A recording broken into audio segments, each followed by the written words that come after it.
I'm Eric Anderson. Tonight on KPBS Evening Edition, a new effort to recall Mayor Bob Filner is now officially underway.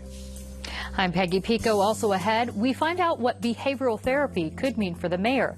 What are the success rates? But first, what's going to happen at City Hall while the mayor's gone? And how will the city's fuzzy recall laws impact a possible election? And do San Diegans think that therapy will make any difference? We'll have the results of a new poll. KPBS Evening Edition starts now.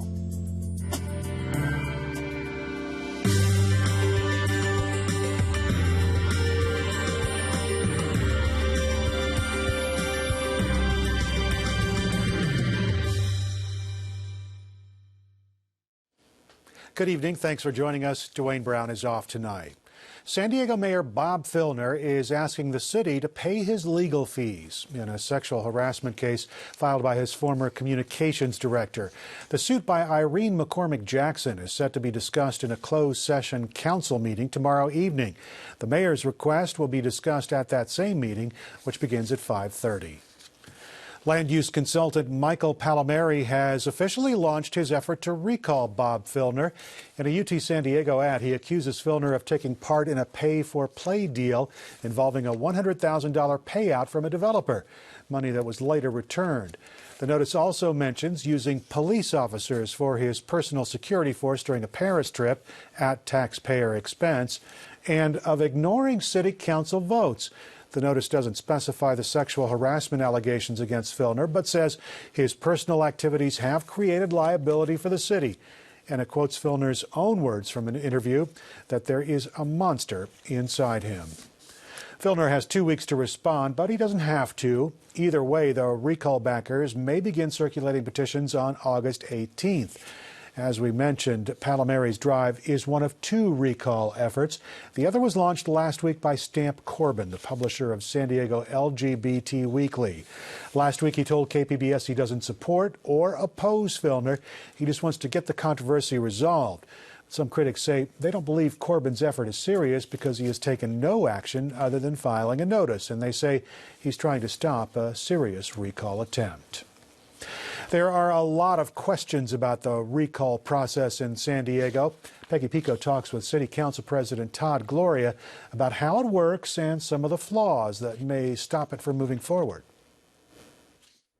Starting August 5th, Mayor Filner says he'll be absent from City Hall for 2 weeks as he attends a residential therapy program.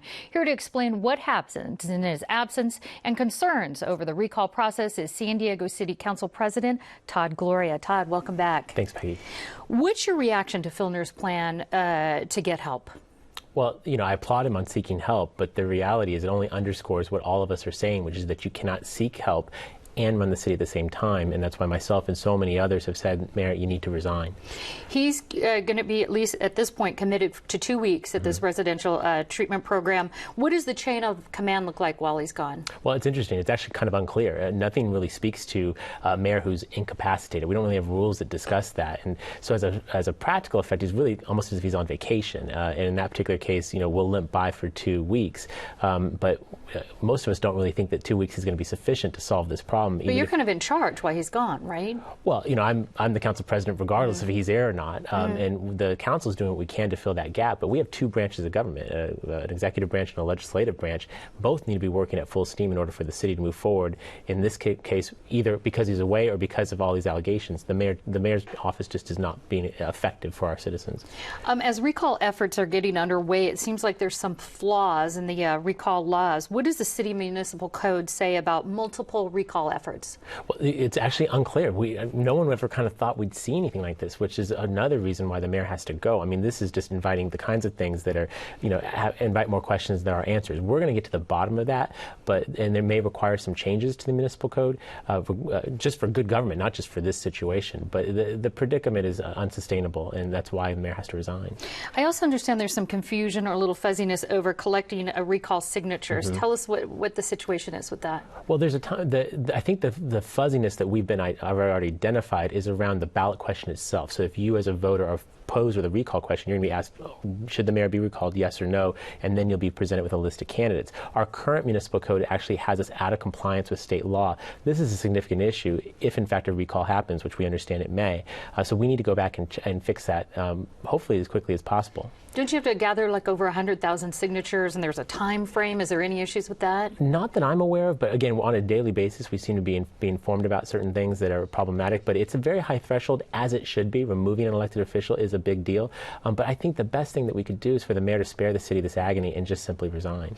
The city attorney says the city's recall laws would be found unconstitutional. Explain that a little bit for us. That's the issue I was just mentioning about the question that would be presented to voters. Apparently, it just is not compliant with state law. This was not seen before. We really haven't had a question of recall in some time. And that's something that Councilmember Mark Kersey is bringing forward, and we're going to work with him to make sure that we correct it. Even if it isn't useful or necessary for this current situation, it's something that we should fix because it presents a legal liability for the city. What would the process look like to correct that? Well, there would be a vote of the city council. The charter can only be changed by the people, but in this particular case, it's the municipal code, and the council has the ability to change that. If the charter is changed and these changes are effect, would they apply to the current recall efforts? Would they be retroactive? That's a question that I've asked of our city attorney. I don't have an answer to that yet.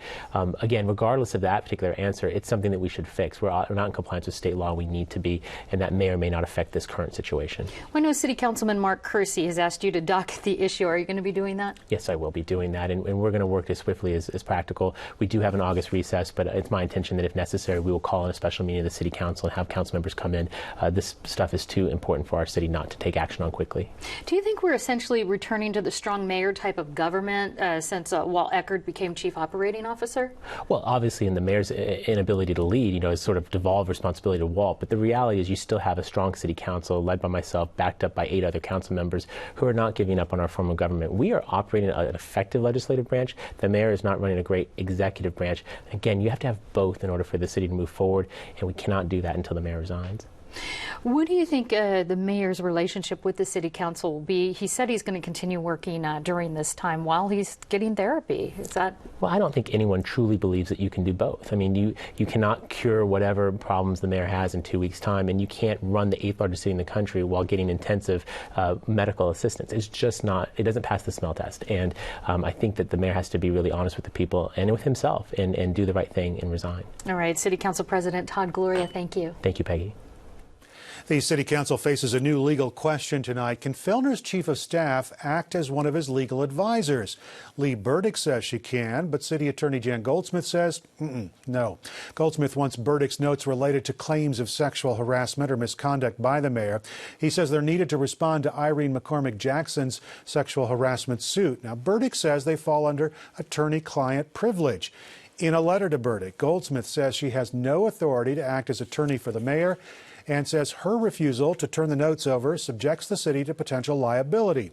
Today, Burdick fired back with her own letter to council, accusing Goldsmith of threatening and harassing her.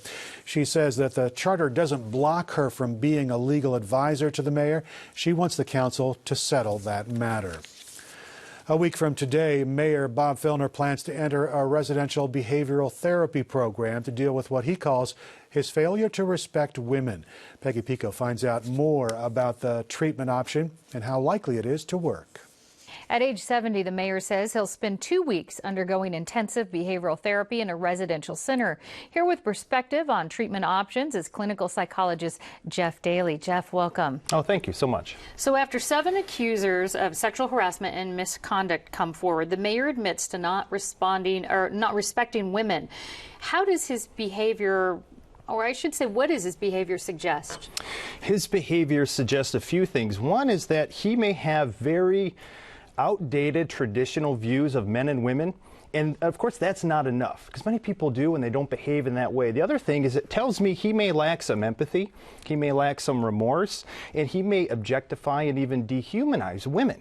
And these are characteristics of people that have personality problems. These are characteristics of people that change is difficult, even when you're in treatment. So these are some real concerns. Let's talk about this treatment. What is behavioral therapy? Behavioral therapy is a very general term, so it's non-specific at this time. What it means basically is you have an undesirable behavior. We want you to have a healthy behavior. That's it. We don't know anything else. And so that's probably going to not be enough. So really, we need to work with his thinking, his perceptions, his thoughts, his feelings, not just his behavior. So whether he goes to somewhere where he lives there for a week, or 2 weeks, or he goes a few times a week, where like at an outpatient level, it will be intensive. So hopefully he'll be doing individual therapy, he'll be doing group therapy, he'll be going to meetings, maybe even 12-step if he's entering into an addiction kind of facility. But it should be intense enough to where his treatment is all day long. Okay. Does his behavior indicate some sort of sexual addiction or compulsion or a mental illness? Yes. Yeah, it's all three. In fact, his behavior tells us that all these things could be what's happening. Really, the only person that's going to know is his treating doctor. And that's if the mayor decides to be honest with him. You can easily go into treatment and say the things that people want to hear. Yes, I need to be here. I know I need to be here. But unless he surrenders to treatment and really gets honest, then we may not know. What if it's, and I've been hearing this quite a bit, if it's a personality disorder, it's not necessarily a medical diagnosis in the DSM-5. What if it's just simply a personality disorder? Are those treatable? Yes and no. So can they get better? Yes, but there's a couple of issues here. One is he's in his 70s. And that means his personality is inflexible, it's pervasive, and change will be really difficult. And one of the reasons is not only does he have experience, his brain has stopped growing. I mean, that happens in your 20s. So real change is difficult the older we get. The motivating factor is he willing to change? If he does not want to change, he will not. If he is willing to change, that's the only thing that will get him to make any progress. Basically, how would doctors or whoever's treating him get at the root of his problem? That takes a while. So the root of the problem means we need the person to be honest. We need the person to chronicle all the different things that are in line with his behavior now. My personal feeling, and this comes from treating people with similar issues, tip of the iceberg. If we know about 6 or 7 people that have come out, that means that there are many other incidents and people and victims that have been involved in what we're talking about. So you have to get honest and you have to chronicle all these things. You have to go back to where it began. Sometimes we figure these things out in childhood. That's where they begin. Well, he's said, he's going to be in this intensive therapy for 2 weeks. Is that enough time? No, that's not enough time. I'm not aware of any treatment program that can guarantee a cure in 2 weeks. Okay. He also said he's going to be working and going back to work after the therapy. Could there be triggers at work that maybe impede his treatment? There will be triggers that will impede his treatment. And so that's part of what we do when we treat someone is we recognize that the treatment that you're getting now will not be enough. When you leave here, you're going to need ongoing consultation, ongoing treatment, because once that intensive treatment stops and you're on your own, all those behaviors, those thoughts and feelings, they're all going to come back. And you need to be aware of them. Could he continue outpatient therapy, though? Well, he should. Mm-hmm. He needs to. That's the thing. So again, there's no 2-week cure for anything. Once he's done with intensive treatment, the rule of thumb, enter into a lower level of care. Could we expect to see any changes after the 2 weeks? Will there be some behavioral changes we might be able to recognize and see? Yeah, that's what you will see. You'll see after 2 weeks, great behavior. And that's typically what happens, whether they want to be better or not. And what we'll know long term is then we'll see if there's real progress. But yeah, you'll see some good changes right away. But in 6 months to a year, that's when the real test will be. To see if we can monitor. All right, clinical psychologist Jeff Daly, thanks so much. My pleasure. Thank you. Last week, the mayor said therapy would help him become the person he must be. But a new poll finds the majority of San Diegans don't believe it'll help. The survey was done for our media partner, 10 News and UT San Diego. 70% of those surveyed said therapy would not help. 20% thought it would. And 71% of those polled say that Filner should temporarily give up power while he's under treatment. 24% said that he should remain as mayor while he's in therapy. You can find all of our coverage of the controversy surrounding Mayor Filner online at kpbs.org/news/Filner.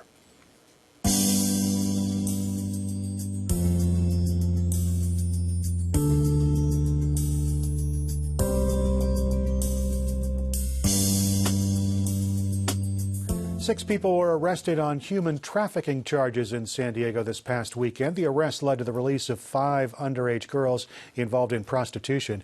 It was part of a national law enforcement sweep that resulted in 150 arrests and 105 children being freed. Alessandra Serrano is an assistant U.S. attorney here in San Diego. She says sex trafficking is a worldwide problem that is firmly rooted here. Well, like most cities, San Diego has a human trafficking problem. That is girls, mostly girls, being trafficked here for the purposes of commercial sex acts. That's a result of tourism, military bases, other types of events, conventions that the traffickers bring the girls for that purpose. The children freed in the national sweep were between 13 and 17 years old. Federal officials say they hope making the crime public pulls it out of the shadows. We're back with Second Opinion. That's our weekly question and answer series on the Affordable Care Act. And joining me to talk about what large businesses can expect from the health reform law is our Speak City Heights reporter, Megan Burks. Megan, who's asking our question this week? Well, Rich Martindale is a flight instructor at Montgomery Field in Serra Mesa. He says the maintenance shops and fuel businesses that keep planes taking off from small municipal airports are trying to figure out what the Affordable Care Act means for them. He says they're no Boeing, but they're large enough to fall under the law's employer mandate. Here's his question. My question is, will small companies with, say, between 50 and 100 employees find it cheaper not to carry coverage and pay the fine than to go through all the administrative process and pay the health care costs associated with it? First of all, Megan, what's the mandate? The law says that companies with 50 or more full-time employees must offer affordable health coverage beginning in 2015. But it's a little tricky. The threshold isn't calculated with a head count. It's calculated by hours. In other words, you're not necessarily in the clear with 49 full-timers if you also have part-time staff. Okay, so is it cheaper just to pay that penalty? The simple answer is yes. The average employer-sponsored health plan in San Diego is about $5,000 per person. The fine is $2,000 per person, and the government will actually waive it for the first 30. But I've got a feeling that this is a bit more complicated than that. It definitely is. I spoke with Linda Keller, the executive vice president of San Diego insurance brokerage Intercare. She says you need to consider a couple of things first. Employers are only paying a portion of their workers' premiums and get tax deductions, so they may only be saving hundreds instead of thousands of dollars by taking the penalty. And she also said that stripping away benefits can impact retention and recruitment. For a more detailed cost comparison and to ask your Affordable Care Act question, go to kpbs.org/ACA. Speak City Heights reporter Megan Burks. Megan, thanks. A new arrival is expected at the Miramar Air Station tomorrow, an F-35 fighter jet. That's the military's newest aircraft, and it's a controversial one. Members of the Senate Armed Services Committee say it's been rushed into service despite technical problems. The F-35 is the Pentagon's most expensive weapons program ever, primarily because of delays and cost overruns. As the number of veterans committing suicide has climbed to an alarming rate, a civilian-run treatment center has now become a model for treating PTSD and other causes of military suicides. Haven Daly of the Associated Press has our story. Darren Tong came back from multiple deployments in Iraq with no visible injuries. But inside, he often contemplated suicide. When I first got back, when I was getting in trouble and my life wasn't going nowhere, I did fell in a deep hole. Tong was eventually diagnosed with post-traumatic stress disorder and sent for an extended stay at the Pathway Home, which helps returning soldiers adjust to civilian life. What we do is bridge with reality. Reality is they're going to be around people. They're going to have to deal with traffic. They need to practice the skills, the tools that they're picking up here in treatment, but they need to do it in real time. Since it opened in 2008, the civilian-run treatment center has been so successful that the military is now sending its own stress combat teams to the home to share resources and take part in group counseling sessions with residents. Don't do it by yourself. You are as strong as your network. The veterans are encouraged to talk about what they went through and what they're dealing with now in a setting with fellow soldiers who understand. Get a chance to take a knee. Get a chance to just slow down. The Department of Veteran Affairs estimates the suicide rate is 22 deaths a day among veterans. 349 active duty members killed themselves last year. Statistics the military is trying to fight on all fronts. The next time we're deployed, we will have more tools in our toolbox in terms of taking care of service members on the battlefield. So everything's new to me. Just take it day by day. That's what I'm doing right now. Veterans like Tong hoping to get back on their feet and count the good days ahead. Haven Daily, Associated Press, Yountville, California. I'm Jeffrey Brown. On the next News Hour, Arizona Senator John McCain, plus lessons from other cities from Detroit's bankruptcy. That's Monday on the PBS News Hour. In 2010, a killer whale at SeaWorld Orlando caused the death of a trainer. The incident sparked the documentary Blackfish. KPBS arts reporter Beth Accomando speaks with the filmmaker and a former trainer about the impact they hope the film will have. SeaWorld presents a very carefully packaged image to the public. And it's an image filmmaker Gabriella Cowperthwaite fully bought into. Geez, if I had to be an animal in captivity, I'd probably choose to be a killer whale at SeaWorld. They just seem happy. The place seems clean. You're sort of anesthetized when you're there, just like this thumping music, and you look around if hundreds of people are smiling. Trainers, like former SeaWorld Orlando trainer Samantha Berg, found themselves buying into that image as well. I think those of us working there bought into the idea that we were having a relationship with the animals, and that's the way we were supposed to be presenting it to the public. But the truth is, it's a little bit more complicated than that, and it's more based on behavioral conditioning than it is necessarily as a real relationship like you would have with another human being. But those perceptions changed on February 24th, 2010, with the death of Dawn Branshaw. Tragedy at SeaWorld. It happened without warning. A killer whale grabbed a trainer who'd always dreamed of working with orcas and pulled her underwater. The first thing I learned was that Tilikum had killed twice before. This incident terrified me. This animal, he terrified me. It's an employee safety issue, and absolutely you cannot tell that employee safety story without understanding the relationship between the trainers and the whales, and then you have to look at why the whales would actually act the way they do in captivity. When you start to see all of the footage from the history of SeaWorld's operation, how many incidents there have been of trainers and whales in the water. At this point, Tamari knows that she's in trouble. You hear her just scream out, "Somebody help me." And the way she screamed it was just such a blood-curdling, like she knew she was going to die. Shortly thereafter, when I started understanding what the whales' lives are like there, the trainers are the ones who care about the whales and who feed them and who are there and putting themselves at risk on a daily basis for the whales.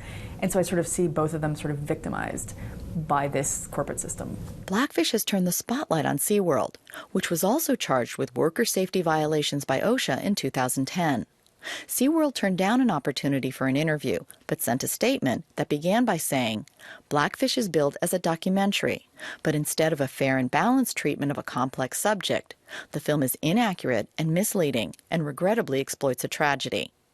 On the eve of the film's opening, SeaWorld's Vice President of Communications, Fred Jacobs, emailed select critics in the U.S., disputing various points in the film. And they are nitpicking at a few points or whatever that are sort of factual in the film that we have already refuted. And I think ultimately, I'm hoping this whole thing sort of engages a debate and raises questions in everybody's minds. Honestly, right now, knowing what I know about what those animals are missing because they're not living in the wild, they swim 80 to 100 miles a day in the wild, and they have these incredible social structures and connections with each other, I would actually give that experience up in a heartbeat if I could trade that for those animals not being there in the first place. We in these parks, in these marine parks, can never ever give them what they need to really thrive, let alone survive, and that it's actually quite dangerous for us to continue trying.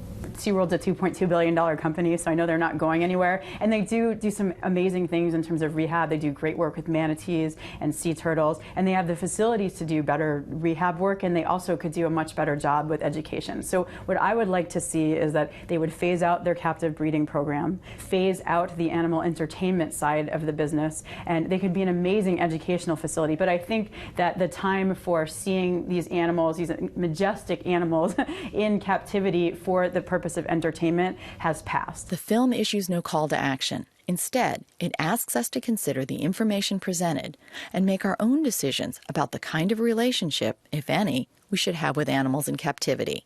Beth Accomando, KPBS News.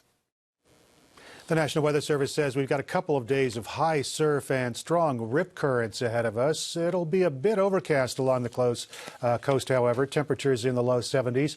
For the inland valleys, upper 70s to low 80s. It's going to be sunny in the mountains, 70s to 80s there as well. And for the desert region, sunny with temperatures around 105 degrees. Recapping tonight's top stories, a second effort to recall San Diego Mayor Bob Filner is now officially underway. The formal notice was filed today by land use consultant Michael Palomeri. Filner has 2 weeks to respond to the notice, although he could choose not to respond at all. No matter what the mayor does, recall backers can start collecting signatures on August 18th. They have to collect just over 101,000 signatures by September 26th for the recall to happen. And 6 people were arrested on human trafficking charges in San Diego this past weekend. It was part of a national law enforcement sweep that resulted in 150 arrests and 105 children being freed, including 5 underage girls involved in prostitution here in San Diego. You can find tonight's stories and download the KPBS app all on our website, kpbs.org/evening edition. Thanks very much for joining us tonight. Have a great evening.